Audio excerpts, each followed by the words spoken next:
First Samuel 16th chapter. And in that entire chapter, it deals with God rejecting one and selecting another. Thank you, Jesus. The people wanted Saul to be their king, and God allowed them to have him. But Saul got to a point where he allowed the authority that he had to go to his head. The power that he had, it went to his head. And it went to his head in this respect, that the same prophet that prophesied and anointed him to be king, he began to lie to him. He began to disobey him. If you read the entire chapter, then Saul tried to manipulate Samuel by admitting that he sinned, but I want you to still bless me. And we do that a lot. We disobey God, and then we tell God, yeah, God, I did it because, you exposed me, but I still want you to bless me. So it don't look like I really did anything. So I begin to just think about it and look at it, and I'm a word person. I'm an individual word person. And I begin in my mind to say, well, why did God allow all of Jesse's sons to come before him? And so I began to research the names of the boys. Yes. See, names matter. A lot of people don't realize that. Names matter. The reason why your kids act like demons is because you gave them demon names. You never researched the name before you gave it to the child. And especially today, when we make up these crazy names that you can't even spell, you just put something in there that looks close. So in that, what I did was, I said, well, God, what does, because the first guy that he brought before him, I'll read it for you. In 1 Samuel 16th chapter, it says, and the Lord said unto Samuel, how long wilt thou mourn for Saul? Why are you still crying and boohooing over Saul? I'm done with him. Why are you still boohooing over people that have left your life been gone? Ain't coming back. Sit down. If they do come back, they're going to put you in the pit with them. Because they're manipulators. They're not God-fearing. So why are you sitting around mourning over these people that I done took out of your life because I'm trying to bring you into your priesthood? I'm trying to bring you into your wealthy place, but you want to live with leeches.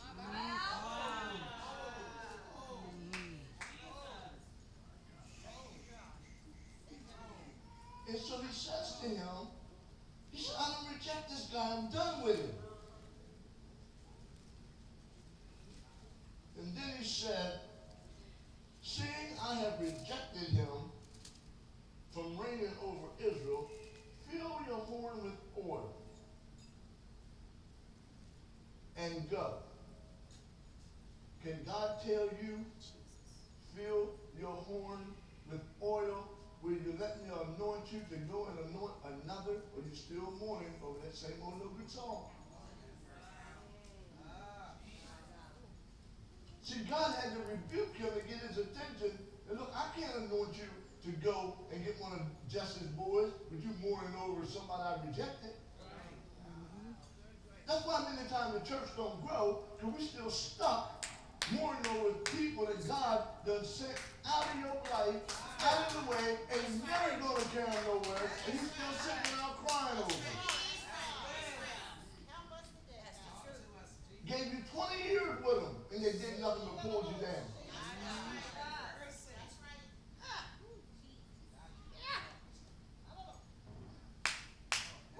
And then Samuel says, how can I go? If Saul hear it, he'll kill me. God done told him, fill your horn with oil and go. And now here's Samuel, the man of God, the prophet, is debating with God, saying, God, how can I go? What you mean, how can you? God done told you to go. But going to kill you. You done gave him the power to kill you. When it come out of his mouth, he gave him the power to do it. And God says to him, watch this. God said, take a heifer. A heifer is a baby female cow. He said, take a heifer with you and say this: I've come to sacrifice unto the Lord. And God set this up.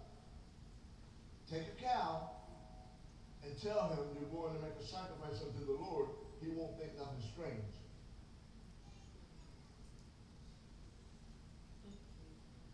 See, here's what God did. Manipulated the manipulator. Yes. He used his own game against him. Because when he told him that, then there was no alert. There was no alarm. Okay, you can go.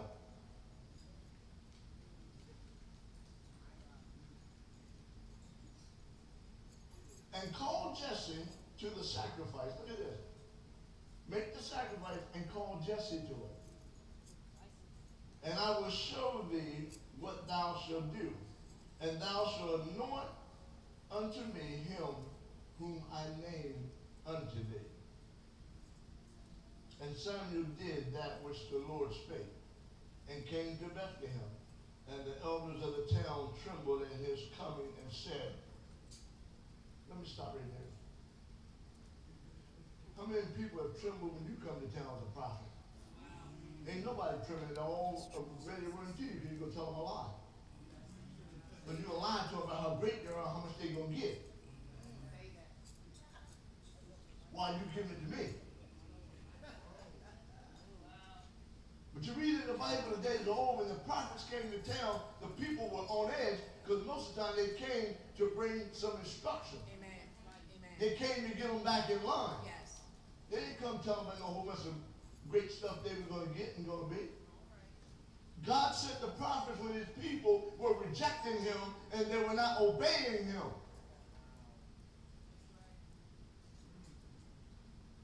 So, I mean, the elders, these are the men that knew, the men that were leading. They got a little bit trembling like, man, what God up to? They'll send the prophet to town.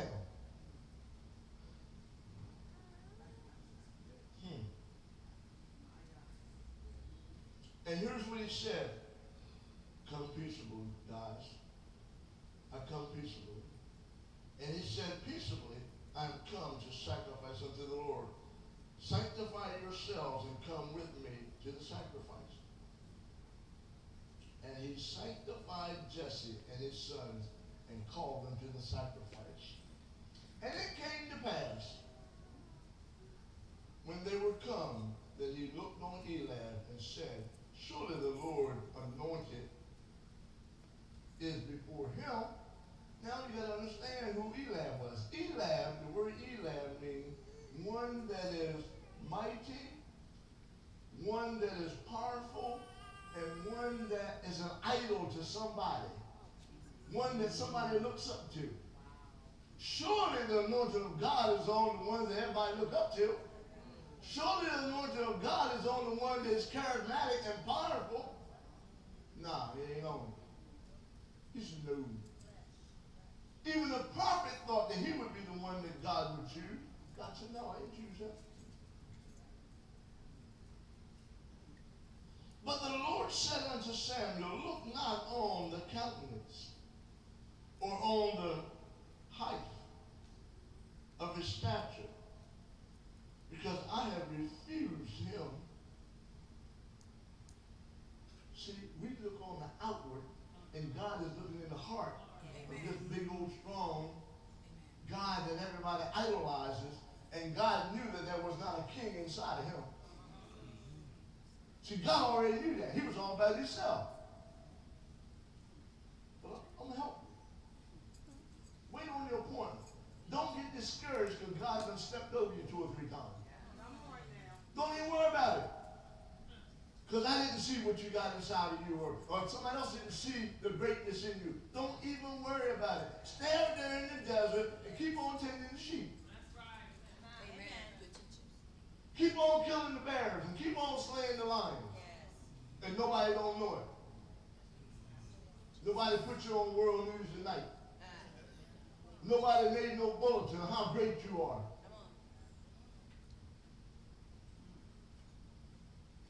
So then he comes to the next brother. Then Jesse called Abinadab and told him, peruse yourself past the prophet. And he said, neither had the Lord choose him either. Now come on, Abinadab, I know God chose him because his name means I'm the father of generosity. You know for sure God chose the guy that's generous to people, that's always blessing somebody and giving somebody something. God had to choose him. God said, I ain't choose him.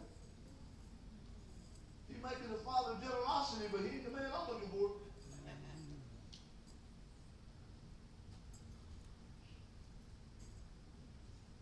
It's going to throw you out of the boat when you find out what David's name really means.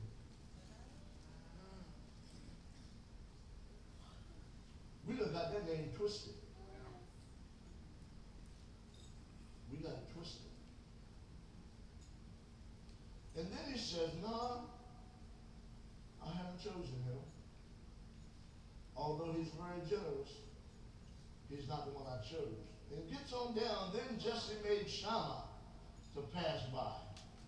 And I hear a lot of people, when they're speaking in tongues, they got this Shammah phrase. They don't know what Shammah means. So some of that, I'm beginning to learn that some of this ain't the Holy Ghost. Some of this is people who learn some words. Amen.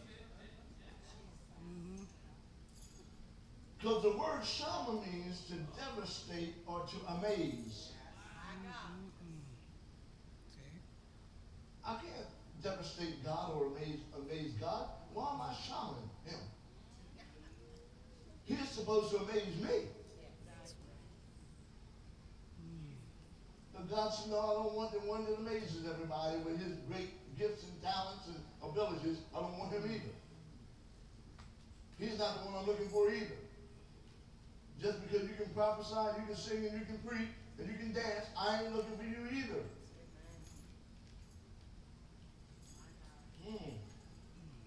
So God, who are you looking for? Tell me that Jesse had 7 boys that passed by, and Samuel said, I don't want none of them. The Lord don't want none of them. He said, you got any more? Yeah, I got one old ruddy boy. What do y'all think the word ruddy means? Just give me an answer. What do you think it means?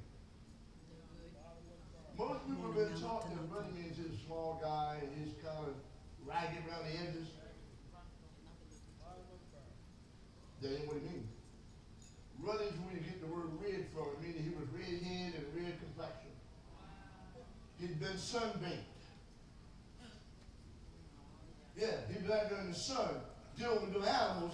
He wasn't up in the air-conditioned house. He was out there in the elements, and his skin was red, and his hair was red, and that's why they called him ruddy. This is really going to throw you at your boat. The name David, most people think it means warrior. It don't. It means a lover. One that is friendly. See why you get in trouble?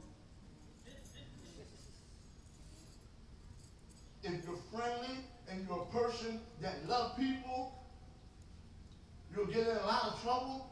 But that's the one God's looking for. He ain't looking for all the pretty folk, all the wonderful folk. He's looking for somebody that's why he said David